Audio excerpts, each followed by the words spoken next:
But this was your first narrative feature, right? Yes. And how, tell me just a little bit about the years leading up to it. How long did it take you to put it together? I mean, what was the process of putting together financing for a film that was so incredibly radical? Well, you know, it's as you probably know also, it's a long process, in fact, because when I finished my film school, I realized that I wasn't at all ready to go for this feature world. And I began to work on documentaries. And it gave me a lot in this period of time to make me able to go more deeper in the way of filming, and also the relation with what you are filming, and the distance that you have with the body that you are filming. All of these questions, you get it very strongly with the documentary. And after a while, after making a movie, in fact, in Sarajevo, I realized that I was okay now to do a movie. So I wrote few lines, well, 3-4 pages, very, very intense. And from this, I developed the script with friends, and the process was on. But it takes, for me, a long period of time to be able to go here, you know, to be able to, in a way, to accept, to go inside of what I have in my mind, and to be very radical on the choice that I want to have on the images, on the sound, on the framing, on the way of shooting, on the way of producing. All of this was suddenly here and make me the possibility to make this movie. I mean, I know a little bit from my own experience about what it's like to raise money in the traditional Western European way, where you're going to organizations like the CNC and, you know, pitching your project, you know, to a room full of people in a boardroom in Luxembourg or something. What were those meetings like? I'm genuinely curious. No, in fact, it was very incredible because I was very lucky. Because when I finished the script, I go to the sensei by myself with no producer, and I get the sensei, which was a very good news. And also Arte says to me, okay, if you are going to do the movie, we are with you. So I made a cast of producer in a way. To choose the producer that I want to work with, because I had already a part of the financial movie of this movie. And so I met few producers, and I met Catherine Jacques, and I made all my movie with her. Then after that, we begin like a family together. My kids and the kids of Catherine were together too. So it was a family, you know, after that to do the movie. But I was lucky at the beginning because I got the money without any producer. So I was totally free, and I made the movie absolutely as I want to do it. Yeah, I mean, well, this is something I think is very interesting, which is that, you know, at least in my experience, and you and I don't know each other, but you seem like a really, really lovely human being. And I think it's something that's quite funny is that in my experience, a lot of, let's say, the bleakest films that I've ever been a part of were actually some of the warmest environments I've ever worked in. People are very focused, they're very serious about the work, and yet, you know, in the spirit of Bleak, we just discussed the fact that, you know, Bleak films are not necessarily made by Bleak people.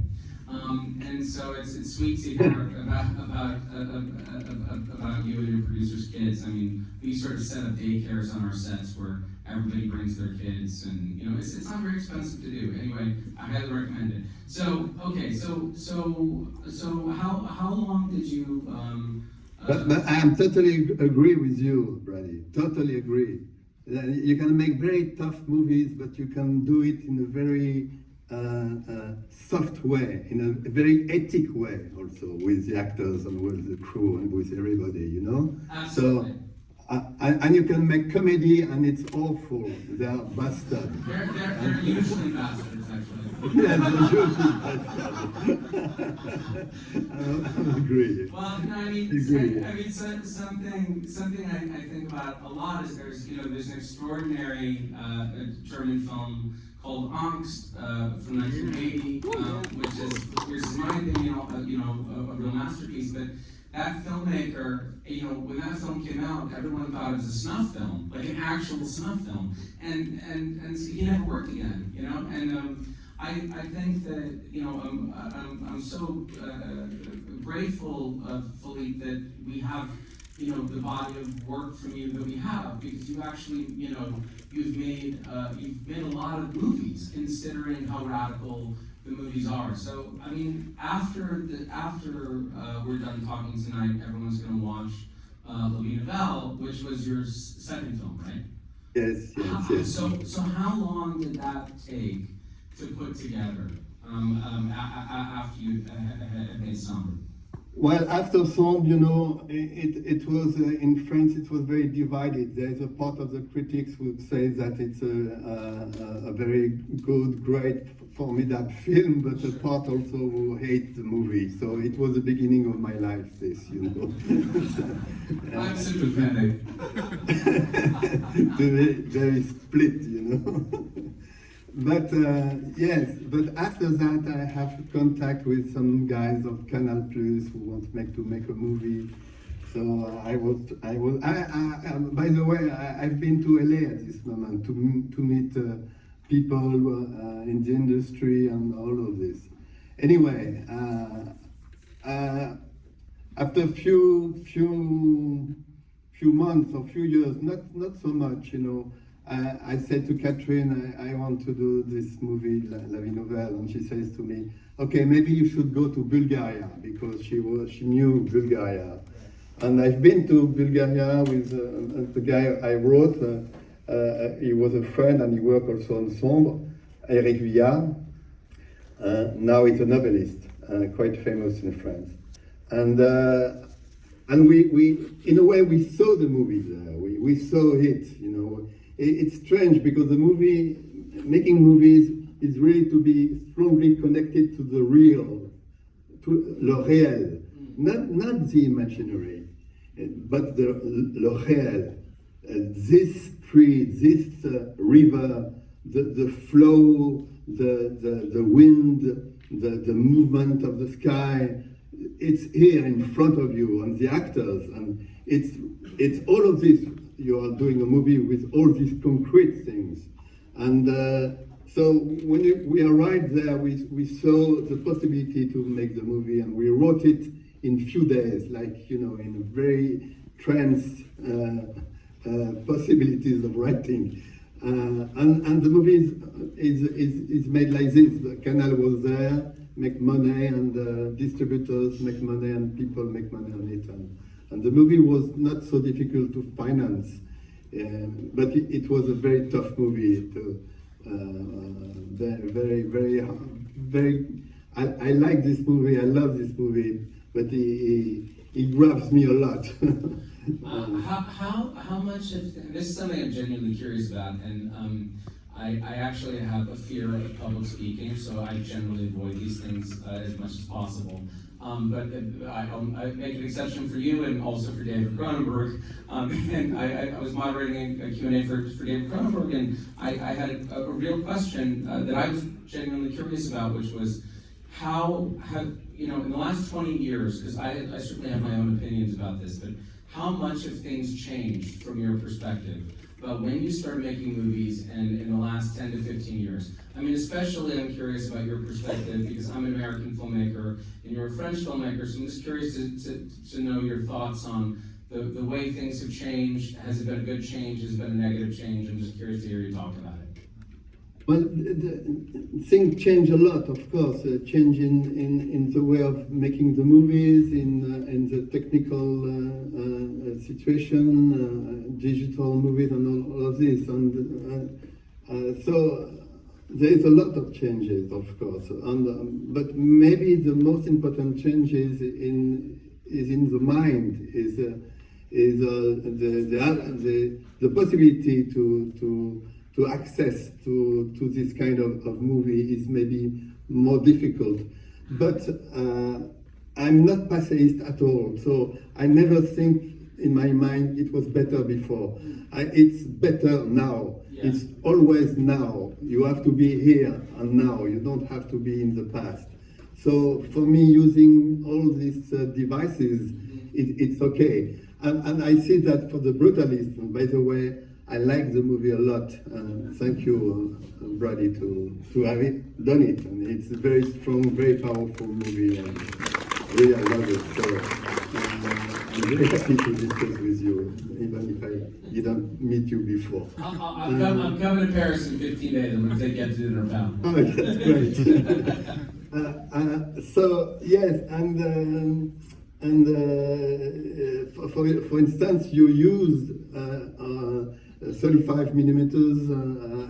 You use different also technology. So there is a lot of changes, but as I said, if you are still sharp in your mind, if you are still working with your feelings, with what you are, with the truth of what you are doing, I think you can go and go in the movies, even if it says Netflix and Apple and all of this, you know. You can still do this. I couldn't agree more. Actually, it's funny because, of course, I'm very interested in various analog ways of making movies, but I'm also interested in looking towards the future.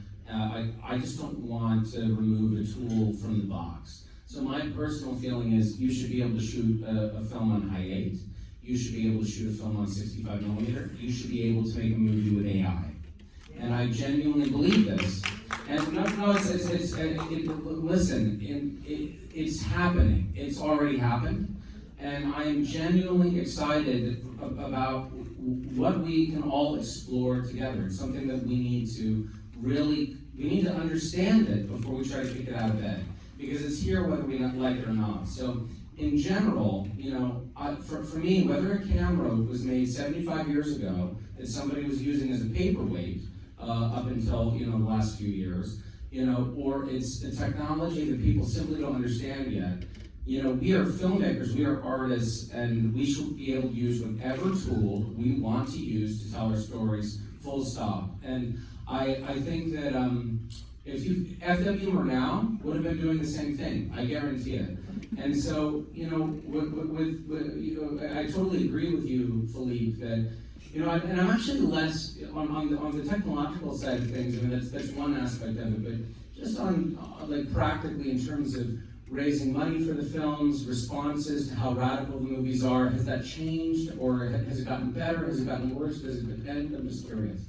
Well, it was very particular the way I work, because I made all my movies with the same producer, and so as I said to you, it was like a family. So even if sometimes if we made a movie with less money, we made them just in the same way, the movie.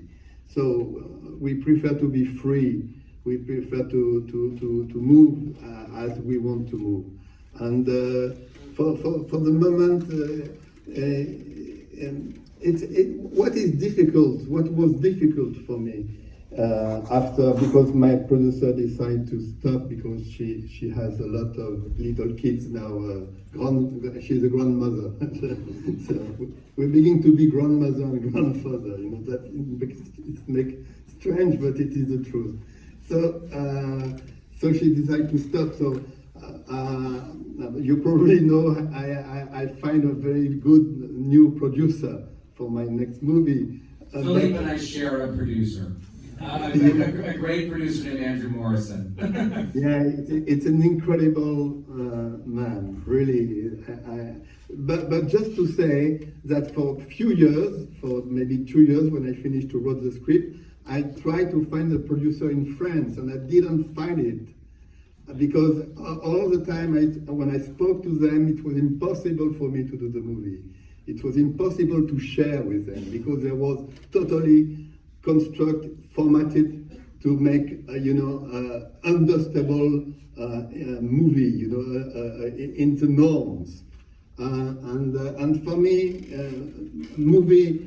cinema is a poetry. Cinema is poetry. Cinema is nothing else than poetry, and it's very powerful poetry, because it's dealing with your unconscious so deeply, so profoundly.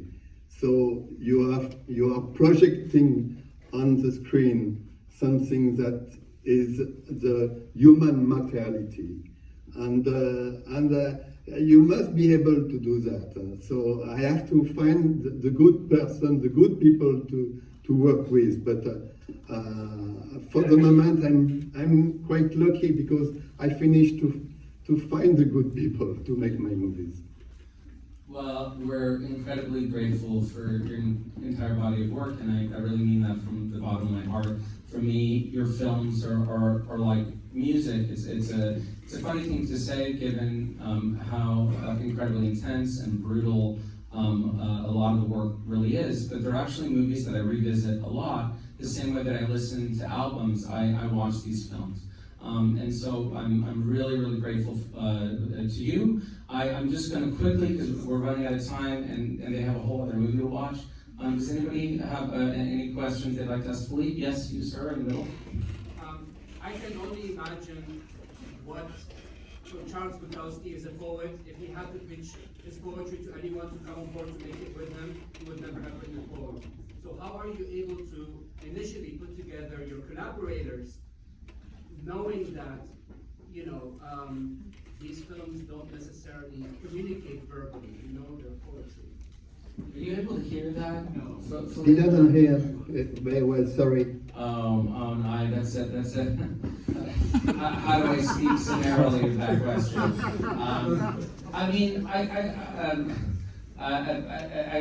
Correct me if I'm wrong, I think in essence the question is, how do you onboard people or get a group of people to commit to your vision, your poetic vision? I mean, it was in reference to Charles Bukowski, I'm assuming, because Bukowski is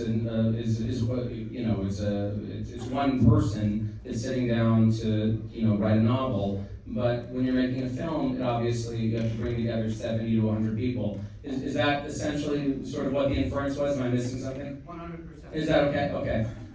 So I think that, so I think it was just sort of about, and I actually think it's a really good question. It's very, very complicated to convince 70 to 100 people to participate in anything, much less something that, has a poetic logic or is guided by gesture. Do you have anything to say on that? It takes time for me to set everything. That's what I said to Andrew. It takes time to find the good people, to find the good crew. I choose everyone, every single people on the set. I choose him. I couldn't do a movie if I can't choose everybody. So I choose the people, I choose the crew, I choose the actors, of course, the cast. I choose everybody.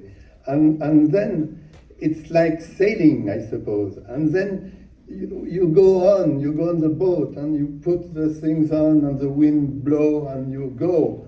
And after that it's just to be truth, not to shit, not to do things like this, to be direct and to put everybody inside of this process.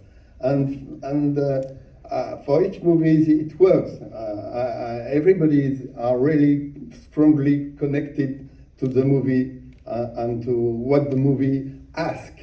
Because what is incredible is at a certain moment you have the feeling that the movie asks things, that you are not doing the movie so much, but you are searching inside of yourself the movie, but the movie is waiting for you in a way. Yeah. The movie, the form of the movie is here. You have to work just to to find it, you know, to find this form.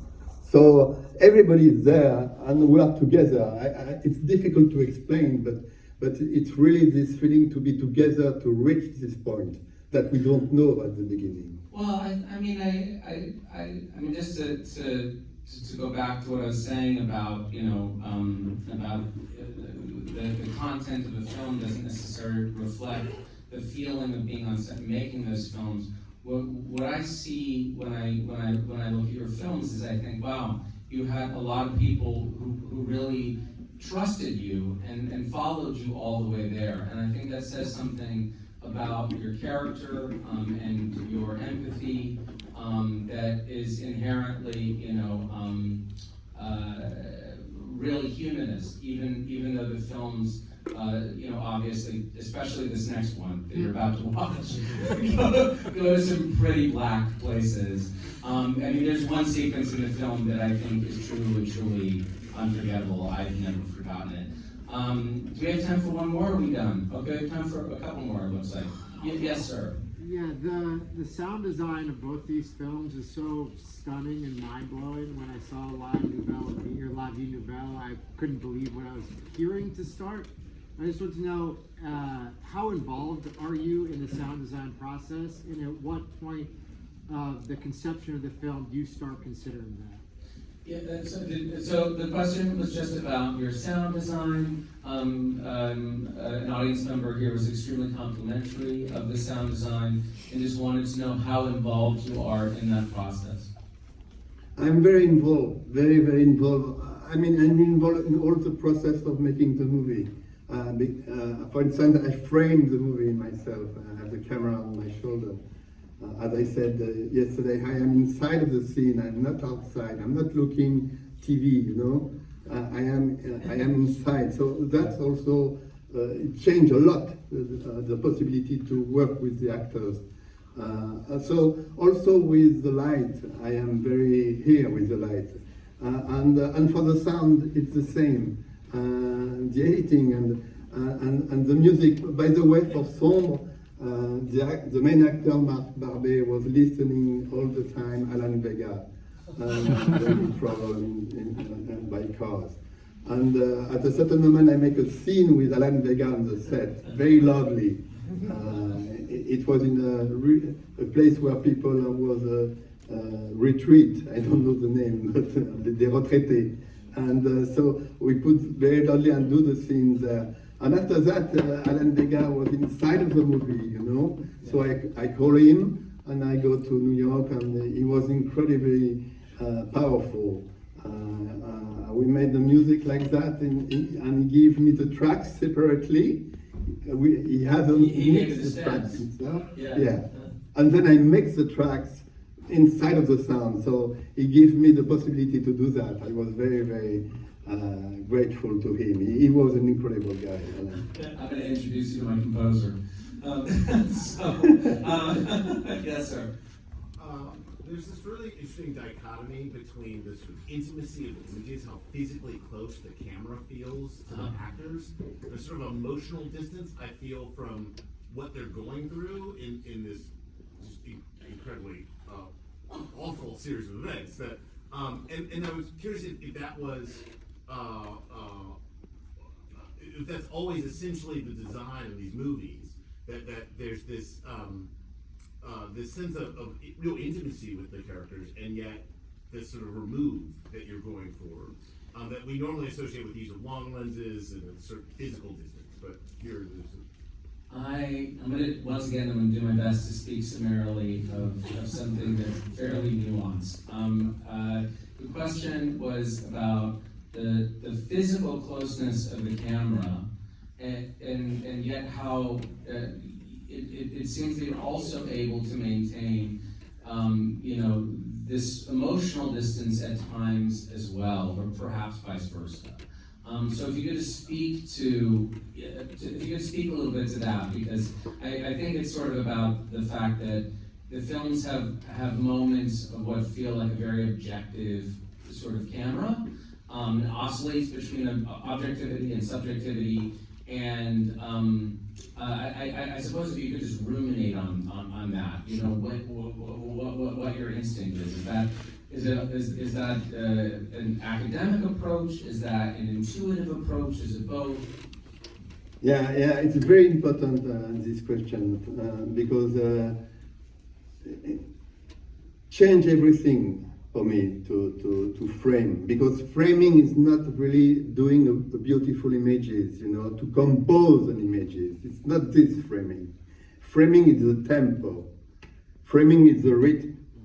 Framing is the way that you move inside of something, and then how you stop on the face. And then how you move a little bit on the face, and you say, don't take le point, leave the focus out, leave the focus out. And then you go more close, more close, more close, more close, more close, more close. And then you have another feeling, because it's your body who are acting with the camera. It's no more a question of framing. Sometimes I said this, and it seems very incredible, but sometimes I close my eyes, I frame blind. It's not question of seeing, it's question of being. It's completely different. I think you're totally right. I mean, the amount of times that a tap goes out, you lose your monitor or something, but you hear that it went well. Like you hear the timing. I know exactly what you mean. Yes. It's a musical medium. Yeah, It's much more a musical medium than anything else. Absolutely, Brady, you're totally right. It's a musical medium, because everybody thinks that it's connected to novels or of course, to story, but there is a Dionysiac dimension in the movies. It's not only an Apollonian stuff, it's a Dionysiac stuff. It's dealing with something that is connected to the beat, to the tempo, to the beginning, to the beat of the heart. It's something very powerful, very strong, very, very powerful. And if you are able to be connected to this power, you can just fly. I don't know. You can redo the movies, but framing is not making a good image. It's being inside of this real. It's being touched. It's being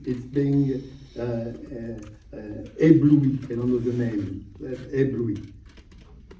Flabbergasted. Flabbergasted. Flabbergasted? Okay. Obliterated. Okay. Does it come from Ébloui? It doesn't matter. Okay, we're going to wrap this up because you have another movie to watch. Just so you know, Philippe, the print tonight was incredibly beautiful. It looked amazing. It looked really, really amazing. So they're doing a good job here. I just want to thank a lot Caleb, Hammond, and Ryan Coleman, because they decided to do this retrospective, and they fight a lot to make it happen. So I want to thank them a lot, and I want also to thank Andrew to be on my side during this period of time. Yeah, well, I think he's in the audience, but if he's not, I will make sure that he gets the message. And I'm coming to France on June 15th. I'm going to give you a call. Great. Okay. Yeah. Have a great night, Sure. everyone. Thanks so much. Bye, everybody. Thank you.